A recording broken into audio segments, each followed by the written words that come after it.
درود به بینندگان گرامی و مخلصان فوتبال. تا آغاز بازی‌های نهایی جام جهان 2026 همگی 25 روز دیگر باقی ماند. این از آن شهادت می‌دهد که 48 دسته اشتراکدار جام جهان هیئت‌های خود را نامبر می‌کنند و آهسته آهسته به جای برگزاری بازی‌هایشان سفر می‌نمایند. البته این عمل به مشکلات نخواهد بود. رهبریت دسته منتخب عراق خبر می‌دهد که با 5 بازیگری تیم ملی این دولت روادید ایالات متحده آمریکا داده نشده است. سامانه شفق نیوز با استناد به غلب الزمالی عضو فدراسیون فوتبال عراق این خبر را نشر کرده است. بازیگران ابراهیم بایش، محمد علی، زید تحسین، حیدر عبدالکریم و علی الحمدی با سبب‌های گوناگون از روادید محروم شدند و بازیگران کلیدی منتخب عراق میباشند. فدراسیون فوتبال عراق برای کمک به فدراسیون فوتبال امید جهانی مراجعت کرده است و امید دارد که مسئولین فوتبال برای یافتن حل فوری مشکلات کمک خواهند کرد.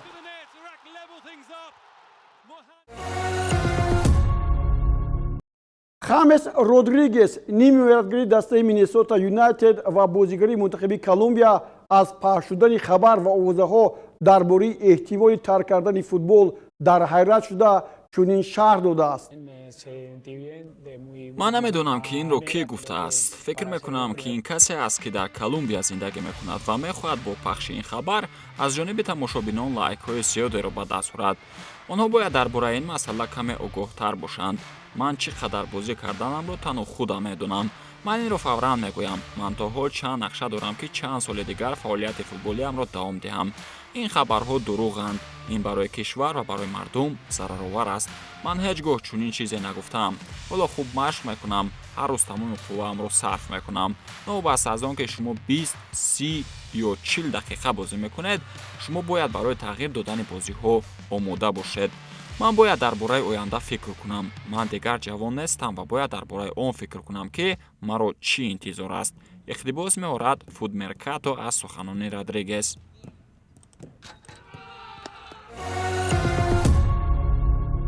طبق اطلاع AS حمایتگری ریالی مادرید دانی کارواخال و حمله‌گر آلوارو موراتا با سبب‌های گوناگون از هیئت 55 نفره که سرمربی تیم ملی اسپانیا لوئیس دلا فوینته برای جام جهانی سال 2026 انتخاب کرده است خارج شدنشان ممکن است. چرا؟ طبق اطلاع یک منبع این قرار الکی قبول شده است و انتظار می‌رود که حالا به تغییر باقی ماند. دلا فوینته مدت طولانی به هنرنمایی کارواخال و موراتا با دقت نظارت می‌کرد و از سبب بازی نه آنقدر خوبشان و در سطح پست آمادگی قرار داشتنشان همچنین جراحت‌های وزن گرفتنشان سرمربی آنها را برای خود داخل نکرد و به جای آنها بازیگران دارای ملکه بهتر را که در کلوب‌هایشان نظررس بود افضل‌تر دانست. کارواخال و موراتا قبلا کاپیتان‌های دسته ملی تعیین شده بودند. موراتا 33 ساله در موسم 28 بازی انجام داده، یک گل زده است و 2 پرتافت گلی هم به نام خود ثبت کرده است. او در موسم جاری از سبب کنده شدن موشک‌ها و آسیب دیدن از میدان بیرون ماند. کارواخال 34 ساله در این مورد در همه مسابقه‌ها کمتر از 1000 دقیقه یعنی 885 دقیقه بازی کرده است و در 20 بازی شرکت نموده گل نزده است. او این زمان از شکستن انگشت خرد پای راستش شفا می‌یابد. هیئت نهایی 26 نفره منتخب اسپانیا 25 می اعلام کرده می‌شود. پرزیدنت فدراسیون فوتبال کوراسائو گیلبرت مارتینا تعیین احتمالی مربی مشهور هلندی دیک ادوکات را از نو به حیث سرمربی دسته ملی فوتبال کوراسائو پس از استعفای او در ماه فوریه سال 2026 با سبب‌های عائلوی اعلام کرد. او نوشته است ادوکات برگشت. با تفسیر بیشتر توجه کنید. چند پیشتر دیک ادوکات با سبب بیماری دخترش از وظیفه سرمربیگی دسته منتخب کوراسائو استعفا داد و در این وظیفه کمکگرش فرد روتن انتخاب شد. پس از آن که خبر بهتر شدن سلامتی دختر ادوکات پهن گردید، معرکه خبرهای منفی در وسایل اخبار عامه پهن شد. روز 11 می وبسایت رسمی این سازمان اعلام کرد که فرد روتن که از ماه فوریه سال 2026 این وظیفه را اشغال میکرد از کار رانده شده است. اکنون به این دسته دیک ادوکات از نو برمیگردد و کوراسائو را در جام جهان با آلمان кот д'ивуар ва эквадор ҳамроҳӣ хоҳад кард. Адвокат метавонад дар синни 78 солагӣ солдидатарин мураббӣ дар таърихи ҷоми ҷаҳон шавад. ҳамлагари 39 солаи Интер Майами Луис Суарес ба ҳайати дастаи миллии Уругвай дар ҷоми ҷаҳони соли 2026 шомил нахоҳад шуд. дар ин бора хабарнигори машҳури уругваӣ ва шахсии Луис Суарес Родри Васкес дар платформаи шабакаҳои иҷтимоии X хабар дод. ба гуфтаи манбаъ, Суарес аллакай аз рӯйхати пешакии васеъшудаи бозигарони ҷоми ҷаҳон хориҷ карда шудааст. қайд карда мешавад, ки голзани беҳтарини дастаи миллии Уругвай дар ҷоми ҷаҳонӣ охирин ҳунарнамоиашро дар ҷоми ҷаҳон нахоҳад кард. қаблан хабар дода шуда буд, ки бозигар моҳи сентябри соли 2024 аз футболи байналмилалӣ дарканор шуд, аммо омодагии худро барои кӯмак ба дастаи миллӣ дар сурати зарурӣ дар ҷоми ҷаҳон изҳор дошт. Луис Суарес голзани беҳтарини кишвараш боқӣ мемонад ва дар ҳайати дастаи миллӣ 69 гол задааст. ӯ дар соли 2011 ҷоми амрикоро ба даст овард ва дар ҷоми ҷаҳонии соли 2010 дар африқои ҷанубӣ ҷои чорумро ишғол намуд. дар марҳилаи гурӯҳии мусобиқа Уругвай бо Испания, Кабо-Верде ва Арабистони Саудӣ рақобат мекунад. ҳамлагари Фаронса ва Реали Мадрид Килиан Мбаппе андешаҳои худро дар бораи хислати миллии Фаронса ва муносибати мухлисон ба футболбозон баён кард. аз суханҳояш бармеояд, ки ӯ мухлисонро он қадар дӯст надорад. мо фаронсавӣ ҳастем. фаронсавиҳо шикоят карданро дӯст медоранд. мо ҳамин тавр ҳастем. фаронсавӣ вақте ки норозӣ аст, хушбахтар аст. мо ҳама чизро танқид мекунем ва ман мо мегӯям, зеро ман низ ҳамин тавр ҳастам. аммо насли нав кӯшиш мекунад, ки ин тарзи фикррониро тағйир диҳад. вазифаи мо ҳамчун одамони машҳур, ки фаронсаро намояндагӣ мекунанд, нишон додани беҳтарин зарфиятҳои кишвар аст. тарафҳои торик бисёранд, аммо фаронса як кишвари афсонавӣ аст, ки ҷаҳонро бо фарҳанг ва арзишҳои худ илҳом мебахшад. ҳарчанд дуруст аст, ки фаронсавиҳо баъзан бозигарони худро танқид мекунанд. иқтибос меорад АС аз суханони Мбаппе. Килиан Мбаппе дар ҳайати дастаи миллии Фаронса 96 бозӣ карда 56 гол ба ҳадаф расонидааст. сармураббии тими миллии Испания Луис де ла Фуенте имкони иштироки бозигарони калидии дастаи миллиро дар ҷоми ҷаҳони соли 2026, ки айни замон аз ҷароҳатҳо шифо меёбанд, баррасӣ кард. ҷароҳатҳо моро зери фишор қарор медиҳанд, ҳатто ҷароҳатҳои ночиз. аз онҳо шифо ёфтан душвор аст. ҷароҳатҳои Нико Уильямс каме ҷиддӣ аст. ӯ пас аз 3 ё 4 ҳафта бармегардад. ман фикр мекунам, ки Ламин, Нико ва Микел дар бозии аввали ҷоми ҷаҳон не, балки дар бозии дуюм ё сеюм омода хоҳанд буд. ин ягон мушкилии ҷиддие нест. ҳамлагари Барселона Ламин Ямал аз кандашавии мушакҳои пои чапаш шифо меёбад.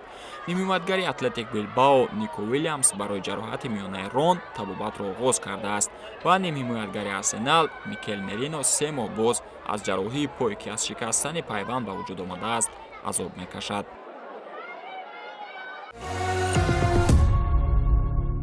ассотсиатсияи футболи Шветсия дар вебсайти расмии худ ҳайати тими миллии худро барои ҷоми ҷаҳони соли 2026 нашр кард. кадом бозигарон ба ҳайат пазируфта шуданд, кадоме аз он берун монданд, ҳамкоронам шарҳ медиҳанд. дар рӯйхати бозигарони дастаи мунтахаби Шветсия 3 дарвозабон, 8 муҳофизатгар, 8 нимҳимоятгар ва 6 ҳамлагар ҳузур доранд.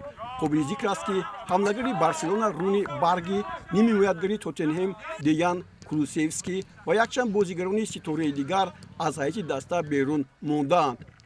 Кулусевский аз моҳи майи соли 2025 бо сабаби осеби зону аз майдон берун шуда буд. дар сурати интихоби бозигарони беҳтарин Барги аз он берун хоҳад монд, зеро ӯ дар клуби каталонӣ бозии мунтазам нишон намедиҳад. дар ҷоми ҷаҳонии соли 2026 Шветсия дар гурӯҳи F бо дастаҳои Нидерландия, Ҷопон ва Тунис бозӣ мекунад. сармураббии тими миллии Қатар Хулиан Лопетеги рӯйхати васеъи бозигарони ин кишварро барои иштирок дар ҷоми ҷаҳон эълон кард.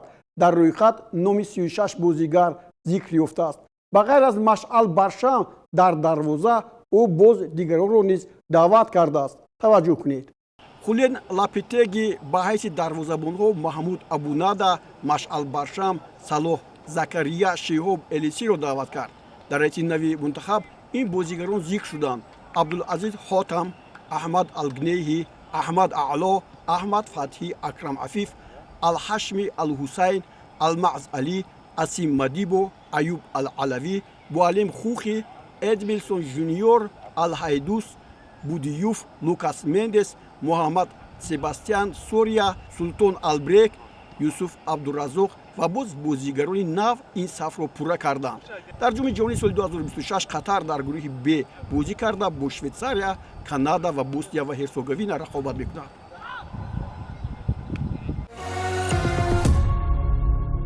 دروازه‌بان ایاک کیپر گیلرمو اوچوا خبر اشتراک در جام جهانی 2026 را با دسته ملی مکزیک تصدیق کرد. این ششمین جام جهانی این بازیگر 40 ساله همچون یک بازیگری کسبی خواهد بود. باز پوشیدن این لباس ورزشی هیچ گونه عادی نبود. این یک امتیاز بود. امروز آغاز دوره آخری تمرینی من است. اما این دفعه من با اون دیگر خیلی می‌نگرم. دعوت میکنند چیزی در داخل من از نو به خروج میآید. شاید بازی فوتبال را با سالها اندازه کنند، اما شفت هیچگاه با وقت چین کرده نمی‌شود. من در خانه هستم. من با دسته ملی خود هستم و تا اون دمی که امکانی مبارزه برای این کشور وجود دارد، دلی من با دسته خواهد بود. ما به سوی جام جهانی سال 2026 برویم. نوشته است اوچوا در شبکه‌های اجتماعی.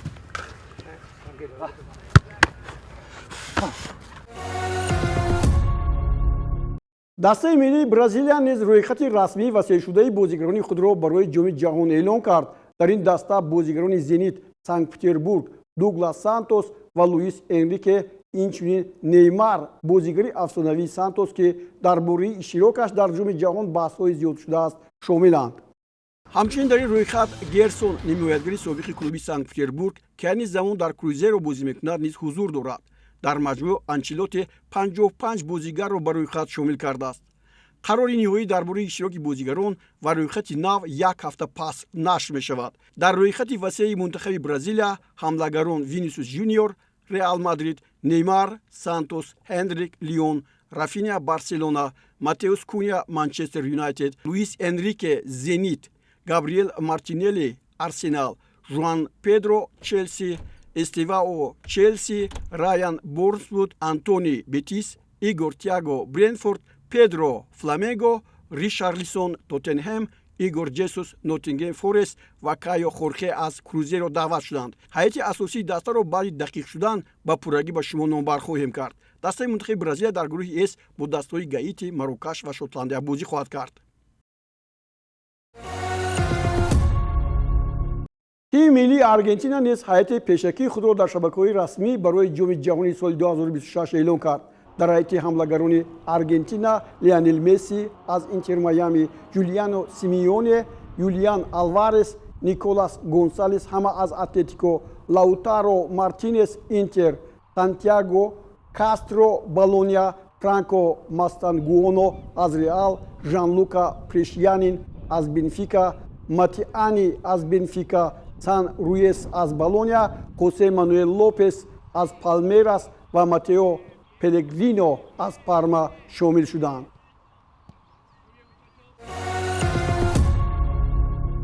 رئیس فدراسیون فوتبال ایران مهدی تاج اظهار داشت که تهران برای کشورهای میزبان جام جهانی سال 2026 یک قطار شرطها را مقرر کرده است تا اشتراک دسته ملی را در این چاره‌بینی تامین کنند و کفالت دهند. این شرطها دادن روادید، مناسبت احترامانه به کارمندان، پرچم ایران و سرودی ملی را در بر میگیرند. تهران اینچنین سطح بلند امنیت را در فرودگاه‌ها، مهمانخانه‌ها و در مسیرهایی که به ورزشگاه‌ها میبرند و در آن دسته بازی میکند طلب دارد. ما در مسابقه اشتراک خواهیم کرد، اما از اعتقاد، فرهنگ و نظر خود دست نمیکشیم. همه بازیگران و کارمندان و مربیان بخصوص آنهایی که خدمت نظامی خود را در کورپوس پاسبانی انقلاب اسلامی انجام دادند باید بدون مشکلات روادید گیرند. اقتباس آورده است ل پاریسین از سخنان تاج.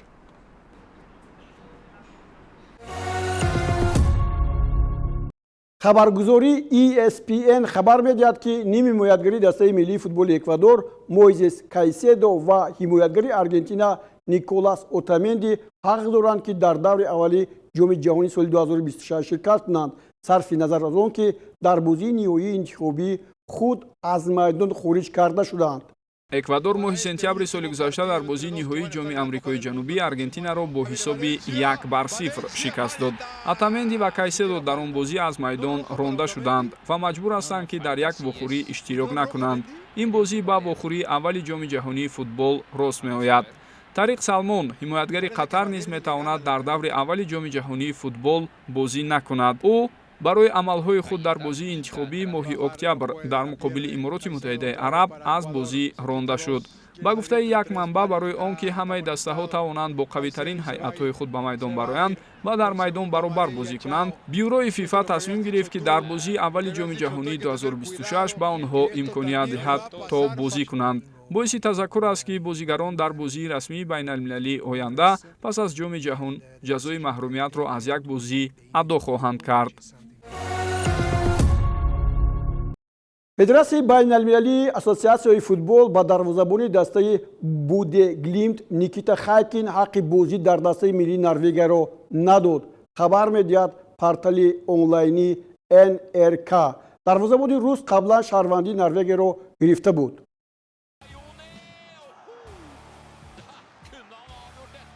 дарвозабони рус қаблан шаҳрвандии Норвегияро гирифта буд. музокирот бо ФИФА ҳанӯз дар бораи иштироки Хайкин дар дастаи миллии Норвегия идома дорад. Хайкини 30 сола дар шаҳри Нетанияи Исроил таваллуд шуда 2 сол пас ба Русия кӯчид. дарвозабон фаъолияти худро дар дастаи Торпедо оғоз кард. сипас дар академияҳои Динамои Москва, инчунин дар клубҳои англисии Челси, Портсмут ва Рединг тамрин кардааст. Хайкин аз соли 2019 то соли 2022 дар дастаи Будеглимт бозӣ карда, соли 2023 ба клуб баргашт.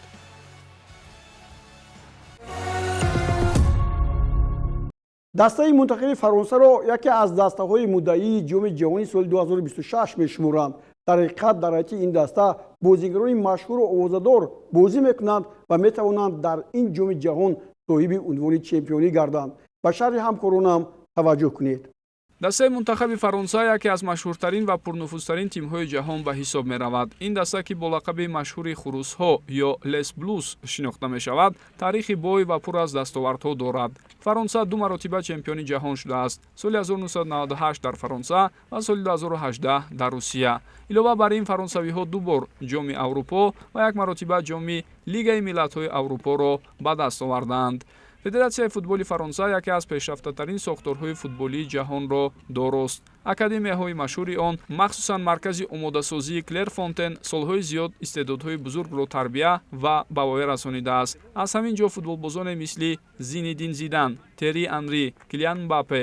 имрӯз сармураббии мунтахаби Фаронса Дидье Дешам аст. ӯ шахсияти нодир дар футбол мебошад, зеро ҳамчун бозигар ва ҳамчун мураббӣ қаҳрамони ҷаҳон шудааст. маҳз таҳти роҳбарии Дешам Фаронса соли 2018 қаҳрамони ҷаҳон гардид ва дар ҷоми ҷаҳонии 2022 то финал расид. таҷриба, оромӣ ва идоракунии дурусти ӯ яке аз қувваҳои асосии мунтахаби Фаронса ба шумор меравад. ситораи асосии ҳайати имрӯза капитани он Килиан Мбаппе аст. ӯ яке аз беҳтарин ҳамлагарони ҷаҳон ба ҳисоб меравад.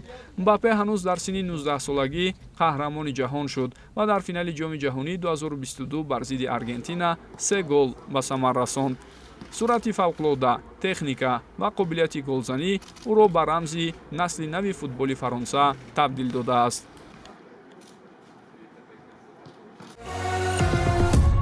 дӯстони гиромӣ, дар ҳамин ҷо барномаи навбатии ҷоми ҷаҳон 2026 марҳаборо бо ҷамъи ҳамкоронам ба анҷом мерасонам.